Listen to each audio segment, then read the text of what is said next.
On behalf of our presiding officer, Lieutenant Colonel Jeremy Harris, welcome to today's ceremony. The retirement ceremony is reserved for those who have served our country with honor and distinction. It is a symbolic gesture signifying the closing of one's career. Today we pay special tribute to Lieutenant Colonel Sharon Harris on the occasion of her retirement after serving 32 years in the United States Air Force. At this time, we'd like to extend a warm welcome and introduce some very special guests. Please hold your applause until all have been announced. We are pleased to have several members of Lieutenant Colonel Sharon Harris's family with us today. Spouse and presiding official, Lieutenant Colonel Jeremy Harris, and their sons, Bryson and Trevor. Their unofficially adopted son, Justin Holcroft. Mother, Miss Susan Diebel, joining us online. Father-in-law, Mr. George Poitras, and mother-in-law, Mrs. Jean Poitras. Nephews, Staff Sergeant Ryan Wilson and Mr. Jake Wilson. Niece, Riley Wilson. Cousin, Mr. Brandon Marsh.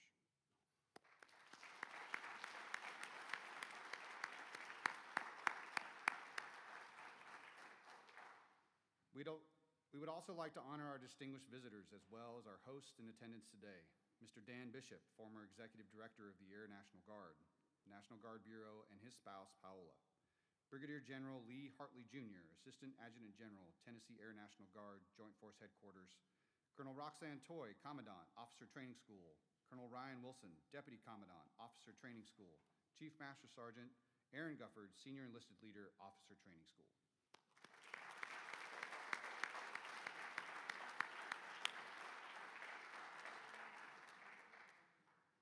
Finally, we would like to welcome and thank all senior officers, commanders, chiefs, first sergeants, colleagues, and friends attending today, especially those who have traveled to be here for this milestone.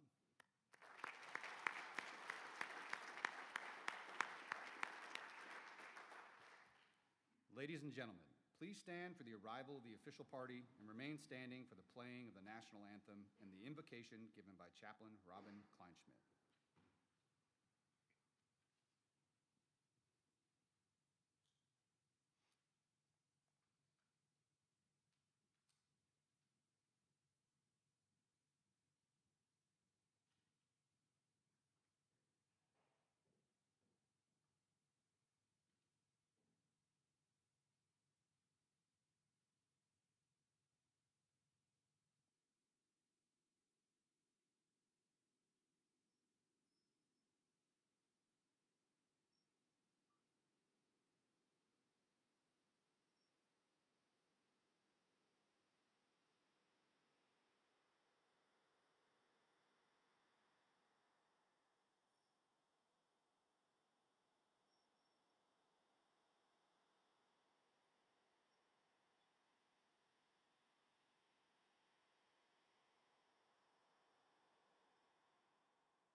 I invite you to pray in your tradition as I pray in mine. Almighty God, it is with grateful hearts that we pause this day to thank you for the 32 years of faithful service that Lieutenant Colonel Sharon Harris has given to the United States Air Force. We thank you for the long-term contributions she's made, for her loyalty to our Air Force family, and for her willingness to share her love, experience, and wisdom with others. She's had trials and triumphs, and you've been there with her and for her, and we are the better for her faithful and mindful service. Her accomplishments would not have been possible without the help and loving support of family and friends. Therefore, I offer thanks for her mother, Susan, for her in-laws, George and Jean, for her beloved Jeremy, and for her sons, Bryson, Trevor, and Justin. And then there's her extended family, as well as her many friends near and far who've traveled this road with her. Thank you for all who've journeyed with her, supporting her, encouraging her, and challenging her. Thank you for the blessing that she has been to all whom she's encountered. She's given of herself, supporting, encouraging, and challenging others to be their best. Lord, there comes a time in every life to change direction, and today is Lieutenant Colonel Harris's day, as she trades her CAC for a retiree ID and takes up new endeavors. Look after Sherry and Jeremy. May their marriage and their friendship continue to grow and blossom in their new normal. Bind this family together through this transition, and at the end of our lives, may we hear those words we long to hear. Well done, good and faithful servant. I pray these things in your most holy name. Amen. Thank you, Chaplain Kleinschmidt, for the invocation. Please be seated.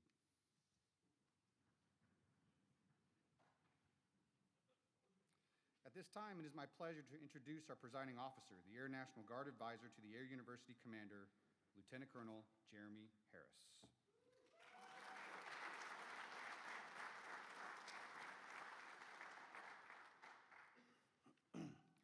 Well, good morning.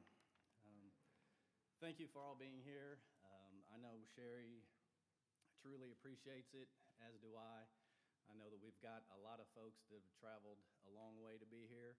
I believe we have about 12 states represented here today. You know, I'm just hoping that people within the building I work in show up whenever I retire. So this is a pretty good turnout. So I've known for probably 5 months now that I was going to be doing this, and have been preparing my remarks that whole time. And, you know, early on, I thought, well, maybe I need to do a dry run here and see how long this has taken me. And so about an hour and 45 minutes later, I was like, that might be a little too long. So I've been able to whittle it down, I think, to about 15 minutes, but we'll see, and you're welcome. So what I'm going to do is I'm going to tell one story specifically that I think really represents what being in the Air Force and the service to this country means to Sherry. And then I'm going to touch on a couple of other things that she's done in her career as well and highlight those. And so Sherry, after graduating high school back in 1991, last century, within 6 months, she was in basic training in the Air Force. And that was the first time that she answered the nation's call. But it wouldn't be the only one. And so we'll fast forward a little bit to her second enlistment, where she was stationed at Bowling Air Force Base. And I was stationed at Bowling Air Force Base. And we were both senior airmen. Obviously, that's where we met. And our relationship developed pretty quickly. We went from being introduced by a mutual friend to dating, kind of quickly being engaged, and not too long after getting married. Within, well, just over a year, we met each other and we're saying I do. So, hey kids, don't try this yourselves. Results may vary. All right, so we have been married 27 years. We have been happily married 27 years now. So it's worked out.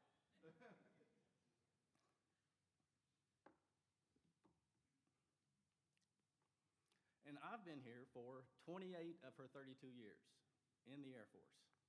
So I'm pretty well positioned to say the things I'm going to say, right? So I've got to give a little bit of background to lead up to the story that I'm actually going to tell. And so there at Bowling, we did, both of our enlistments were going to end during our time there. And so we made the decision not to re-enlist, which at the time seemed like the right thing to do, and I guess in the long run kind of worked itself out. But we moved to Tennessee and initially lived in Nashville for 2 years. We then moved to Knoxville, and that's really where the story begins. We were in Knoxville for about 6 months, and Sherry comes to me and says, hey, I think we should go talk to an Air National Guard recruiter out there at McGee-Tyson. And I'm like, man, I don't know. I don't know if I want to work those weekends, and I'm like, we are in Tennessee in the middle of Tornado Alley. You know we're going to be doing like disaster recovery and stuff. And I didn't know what the Air National Guard really did, especially there at McGee Tyson. I had no idea that we'd be part of things like, dropping bombs from 35,000 feet into a nuclear facilities in Iran, or, snatching dictators out of their beds in the middle of the night. Go guard, right? But Sherry wanted to go talk to the recruiters, so we went and talked to the recruiter. And that's where we met Lisa Clendenin, who was our recruiter, now a retired senior master sergeant. And so started the process of joining the Air National Guard. And this was late May, early June timeframe. And by July 26th, I'm in the Tennessee Air National Guard. I'm in the Tennessee Air National Guard. Thought I had the old bait and switch pulled on me there for a minute. Because it took Sherry a little bit longer because when she was on active duty and there at bowling, she was in that FM office and part of their top dollar team. And so they were participating in an exercise event, and she was running an obstacle course. And as she was getting down off one of the obstacles, she drops into some wet sand, blows out her left knee. So Air Force surgeon repairs the knee. She does physical therapy.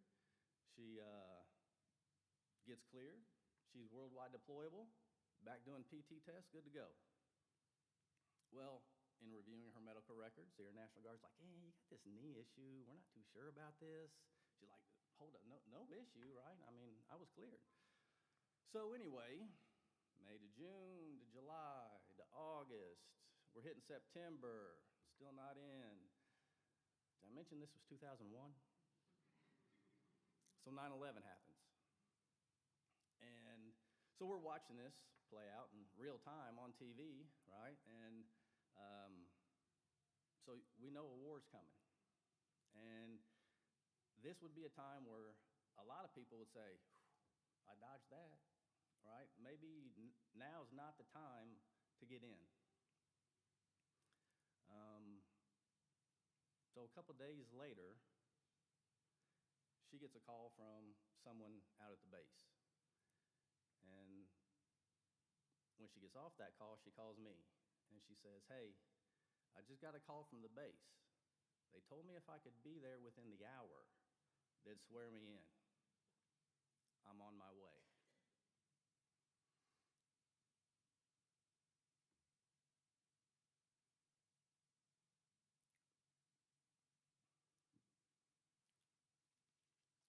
That's what her service to this country means to her.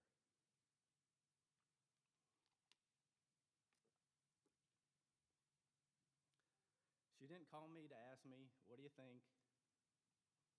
Should I do this? She called to tell me she was going.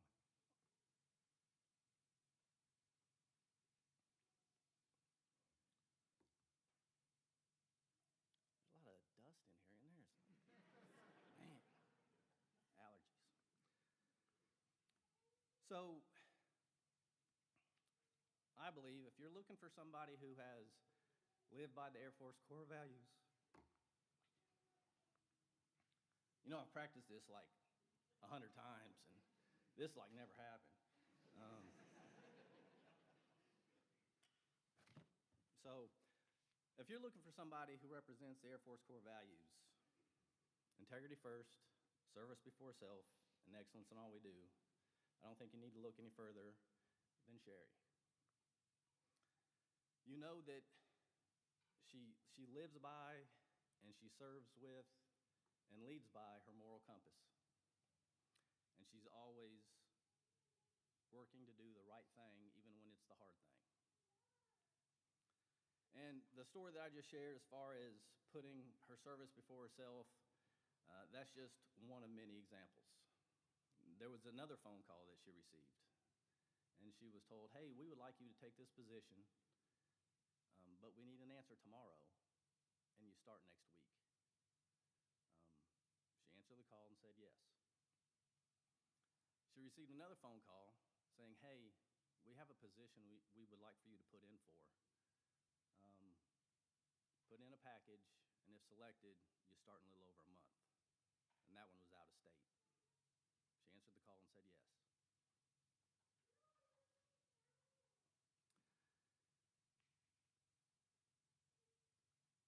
And every day for 32 years, she's gotten up and gone into work with one of her objectives being doing the best job that she could do. And she's never been a clock watcher. She's not there to punch a time card. She's there to take care of the mission and the people. And I think I'm pretty well positioned to say this as well, that in 32 years of service, I firmly believe that she's worked 42 years worth of duty hours.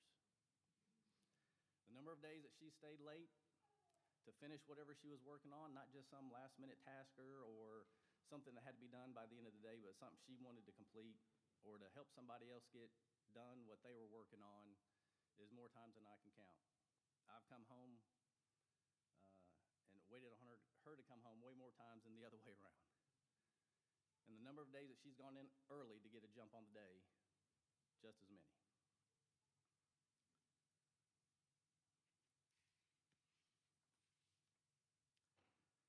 So, looking out and seeing everyone here that's traveled in here today is a very impressive thing. I'm not surprised by it, but it's impressive because we have folks here from every stop along the way in her 32-year career. From her first assignment at McClellan, Michelle's here. When she was at bowling in the FM office there, Cassandra and Alicia. After joining the Air National Guard in the FM office at McGee Tyson, Sandy and Katrina. And when she got commissioned and went to the 119th at McGee Tyson, Latasha's here. When we went up to NGB in the FM office at the Readiness Center, Margie's here, Colonel Lippard. When she went over to work in the Pentagon as an XO for Mr. Bishop, he's here. Back to the Readiness Center in A5, Autumn's here. And in A1, Jessica's here. And then obviously the men and women of OTS and the 217th are with us today. So that says a lot when you've made an impact on people all throughout your career to show up for your retirement 32 years later. It's far beyond the work that she's done, right? Nobody's here because of how good of a job she did filing travel vouchers or the briefings that she gave or how well she kept her calendar or the good job she's done the last 2 years leading the 217th here at OTS. But we're all here because we know Sherry. You know her smile. You know her laugh. And you know her heart. And most of all, you know that if you need her and you call, she'll answer the call. And she'll do everything she can to help. And so I think it's safe for me to say this on the behalf of everybody here. Thank you for your service to this country. Congratulations on a wonderful career. We're better for having you in our lives. And we love you.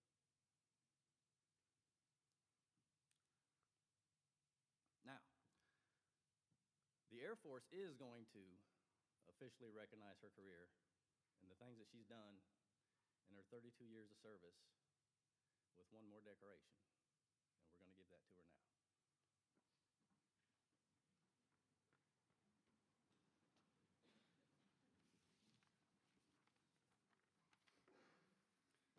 Thank you, Colonel Harris. Thank you. You're already standing. Appreciate that. So, we are here to present the Meritorious Service Medal. Attention to orders. Lieutenant Colonel Sharon L. Harris distinguished herself in the performance of outstanding service to the United States as Commander, 217th Trading Squadron, Officer Training School, Maxwell Air Force Base, Alabama. During this period, she led 40 cadre in the training and commissioning of 3,700 Department of the Air Force officers annually, advancing the Chief of Staff of the Air Force's initiative to generate readiness. Additionally, she transformed Mission Command education by embedding agile combat employment concepts and pioneering immersive field exercises. This effort enhanced joint leadership capability and boosted total force readiness by 20%. Furthermore, Lieutenant Colonel Harris modernized the program's infrastructure by repurposing $250,000 in assets, investing in cutting-edge technologies and reducing administrative workload by 92%. Finally, through her command priorities of family, fitness, adaptability, and mission, she fostered resilience and unity across the squadron. Her leadership and mentorship shaped the next generation of commanders and institutionalized OTS as a benchmark for accessions training, ensuring a legacy of excellence. The singularly distinctive accomplishments of Lieutenant Colonel Harris culminate a long and distinguished career in the service of her country and reflect great credit upon herself and the United States Air Force.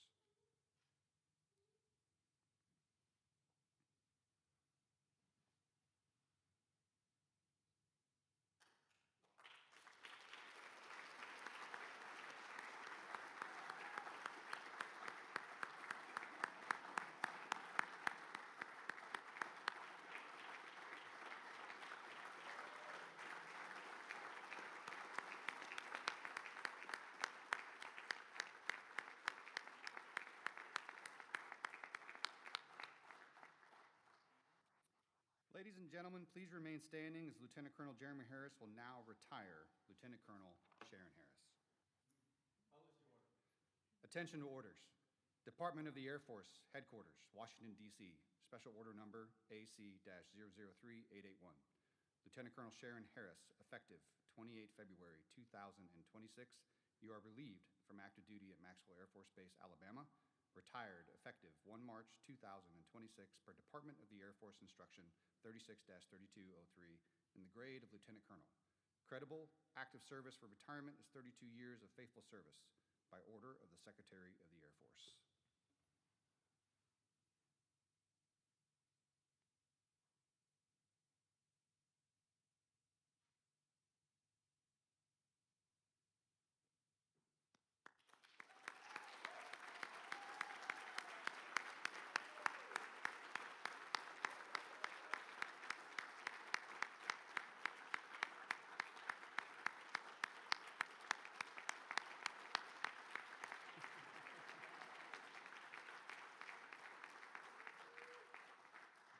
Audience, you may be seated.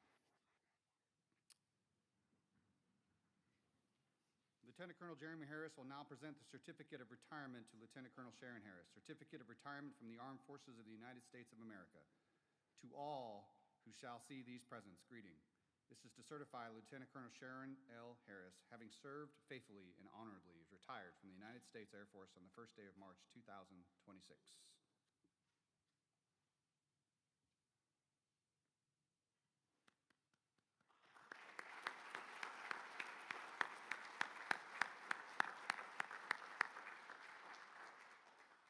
We also have on display behind us letters of congratulations from the President of the United States, the Chief of Staff of the Air Force, and the Chief Master Sergeant of the Air Force. We will now move on to a tradition that every retiree receives a special retirement pin as a memento of their active duty service. At this time, I would like to ask Bryson and Trevor to come forward and place the retirement pin on Lieutenant Colonel Harris's left lapel to symbolize her transition from active duty to retired status.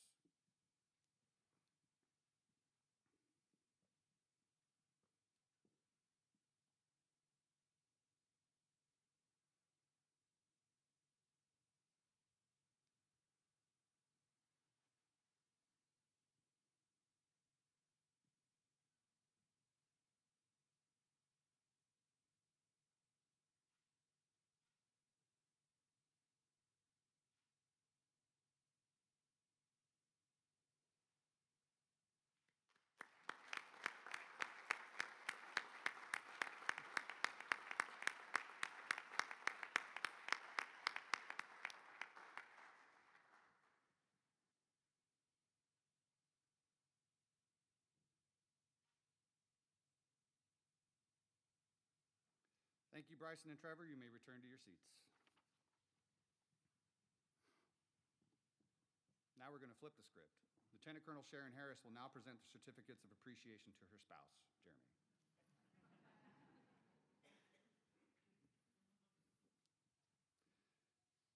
Certificate of Appreciation from the United States Air Force. In grateful appreciation, the United States Air Force presents this certificate of recognition to Jeremy Harris for the commitment and numerous contributions that made positive impacts to the nation's defense. Thank you for the support which gave strength and purpose to your spouse's service. Signed, General Kenneth S. Wilsbach, Chief of Staff, United States Air Force.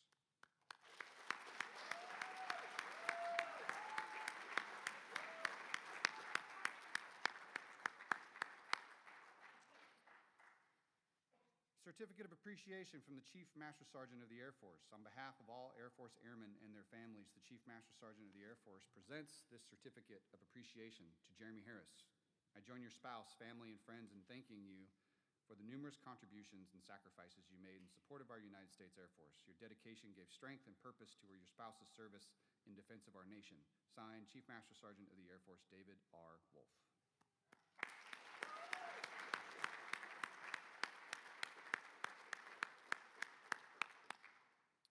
Thank you, Colonel Jeremy Harris. You may take your seat.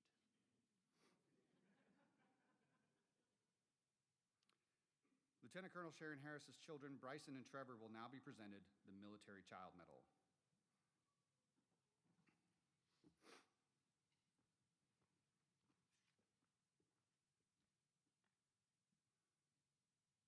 The certificates read, "Throughout the years of your life, you have made sacrifices and you served your country as much as I have done.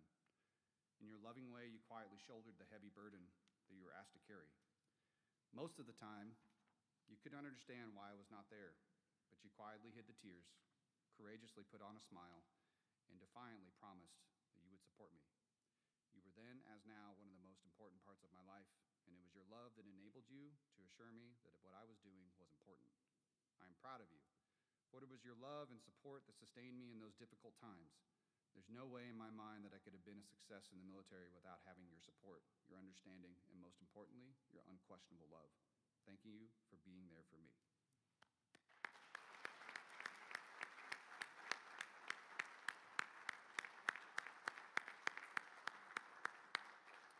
Thank you, Bryson and Trevor. You may return to your seats.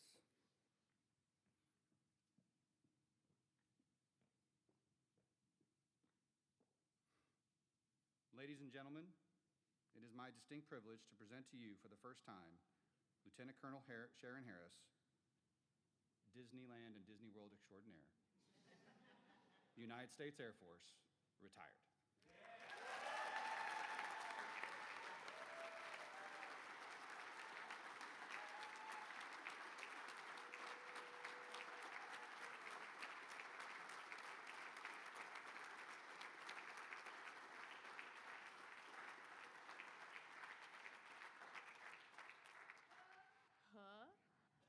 Thank you so much.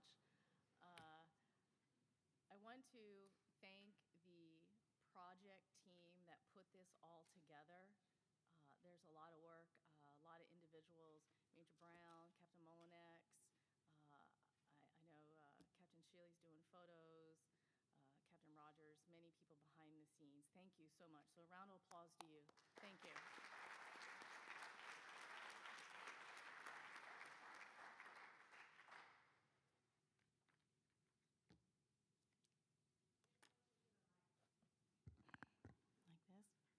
Is that better? Better? Can you hear me? So, my speech this morning is told as a story in chapters. Is inspired by those who first made me love curling up with a good book. Jeremy, Mamaw, Laura Wakefield, who's watching virtually, and the wild-eyed Southern boys,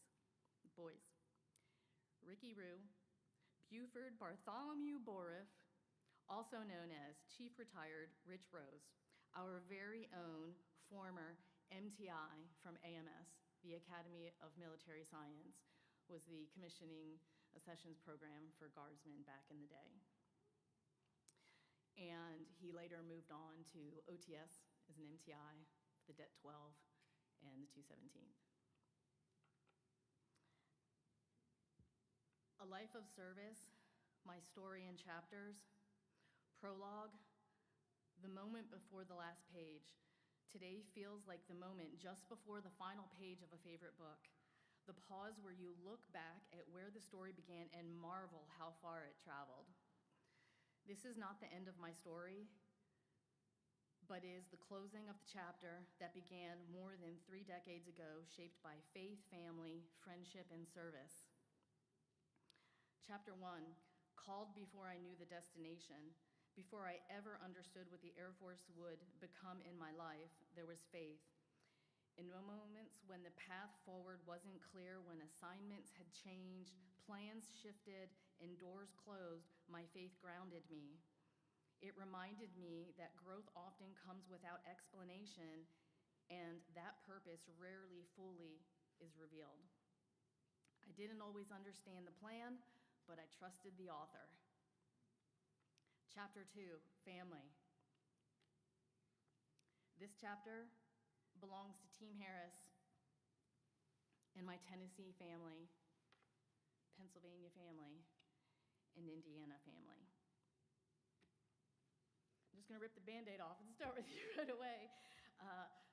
Jeremy, you're my rock. I could talk hours about our life and how much I'm grateful for you.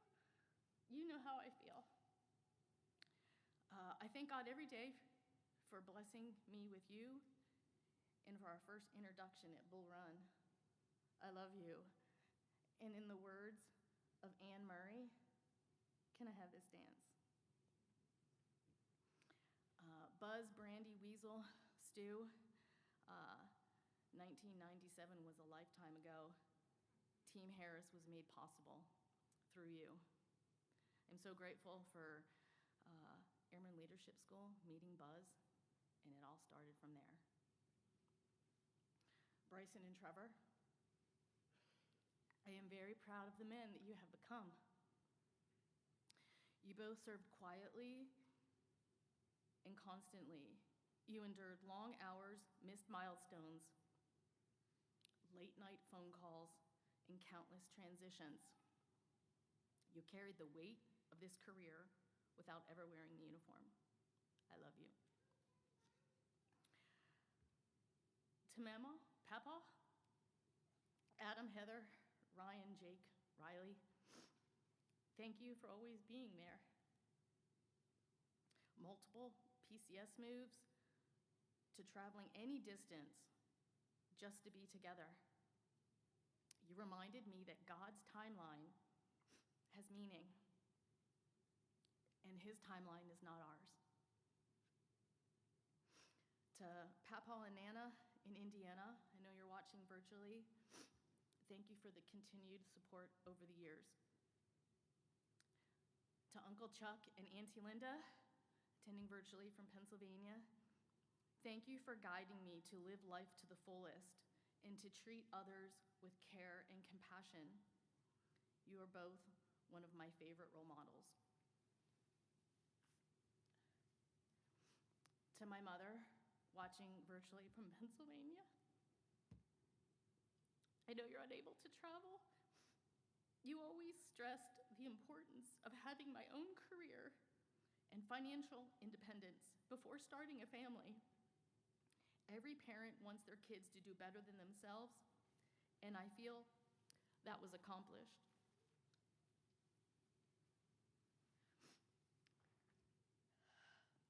To my siblings, Lonnie, Alex, and April, I love you more than you know. You all reminded me who I was when the rank came off, especially at the end of the day. You steadied me when responsibility felt heavy.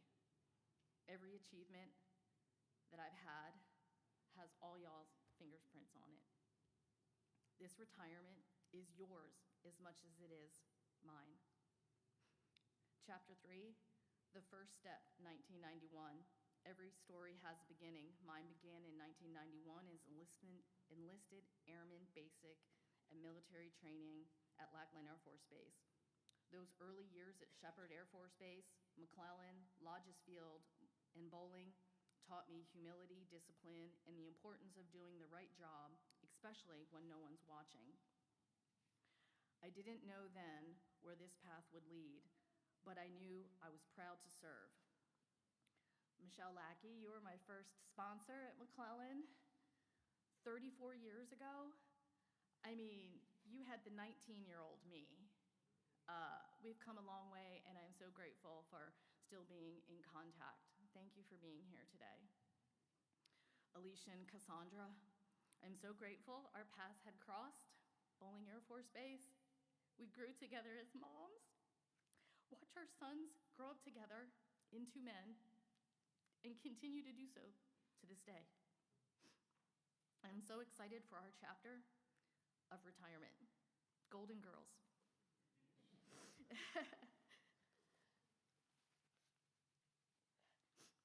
Chapter 4, becoming a leader by learning to listen.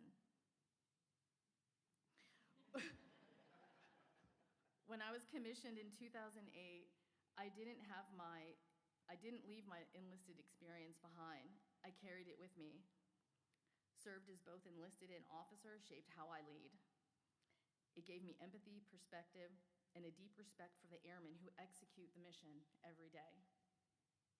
I am grateful to leaders and mentors like Scott Willocks, Lee Hartley, Lisa Simmons, who trusted me, challenged me, and taught me that leadership is not about authority, but it's about responsibility and being there for the people and the mission simultaneously. Go Vols. Chapter 5, friends who became family. The Air Force gave me more than assignments, it gave me people. From McGee Tyson Air National Guard Base to the National Guard Bureau to the Pentagon, I was surrounded by teammates and leaders who became lifelong friends. To Jessica Riley, Chip Thorman, Team Posey, John Fessler, Sandy Lawson, Katrina Hunt, Charles Tulloch, Margie Lippert, Autumn Lorenz, Dan Bishop, Jeannie Janetta, Alicia, Cassandra, already said that, so many others. Thank you for the laughter, the long days, and the honest feedback and the unwavering support. You made the hard days survivable and the good days unforgettable. A few moments of humor. For those of you who know, you know. If not, it's a good conversation piece for the lunch. Hiding Templeton around the office to break up the stress of the day.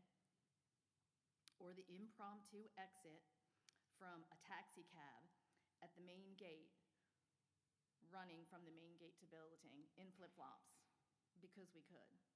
Or did we? Chapter 6, a career written in many roles. Over the years, I had the privilege of serving as a financial manager, space officer, analyst, executive officer, branch chief, and commander. I am especially grateful for the teams of the National Guard Bureau, FM, A1, A5, and the professionals who trusted me with stewardship, readiness, and people. I am most proud not of titles held, but of the people developed.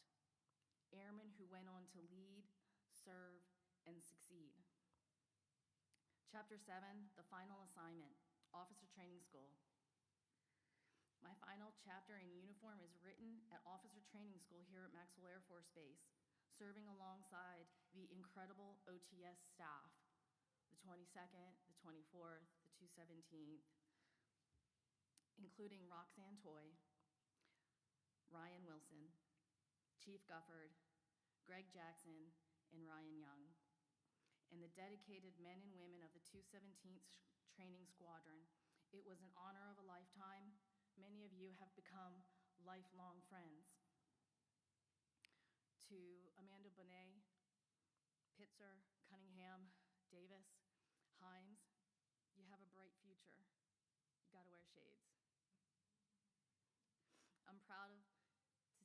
you've all developed and tapped into your true leadership skill. I'm very proud of y'all.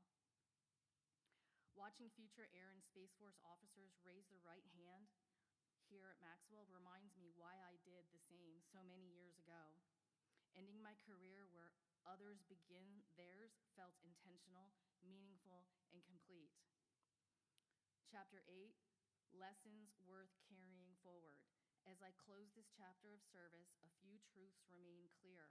No one succeeds alone. This career was built on faith, sustained by family, strengthened by friendships, and fulfilled through service.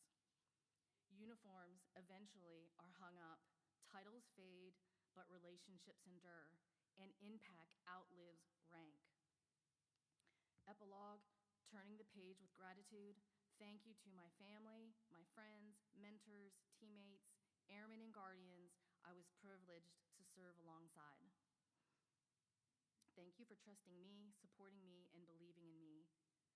As I turn the page into the next chapter of life, I do so with peace, pride, and a heart full of gratitude. As a Great Dane handler, everyone knows Junior, going to hospitals, VA homes, to give back to those who have served. God bless you. God bless our family. God bless the United States Air Force. Thank you.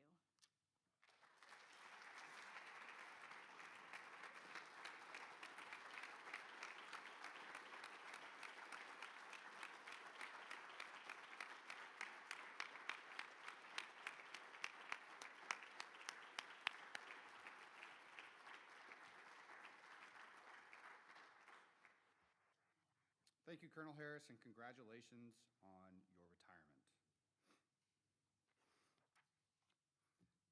Ladies and gentlemen, the men and women of the United States Air Force are proud to have served with Lieutenant Colonel Harris.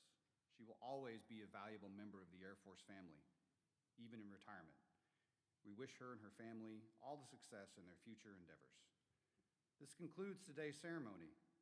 Lieutenant Colonel Harris and her family thank you for joining them in this momentous occasion and ask that you make your way over to Maxwell Club to share in the remainder of the festivities. The buffet will be ready at 11:20. Very specific, 11:20. So we invite you to fix a plate, take a seat for the remainder of the fun. Ladies and gentlemen, please stand for the playing of the Air Force song and the departure of the official party.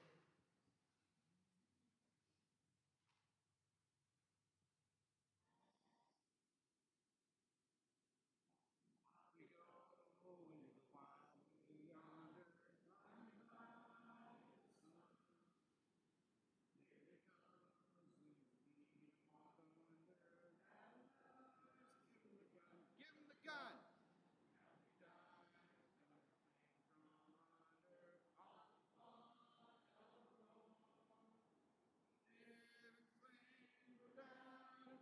Hey! Stop the U.S. Air Force!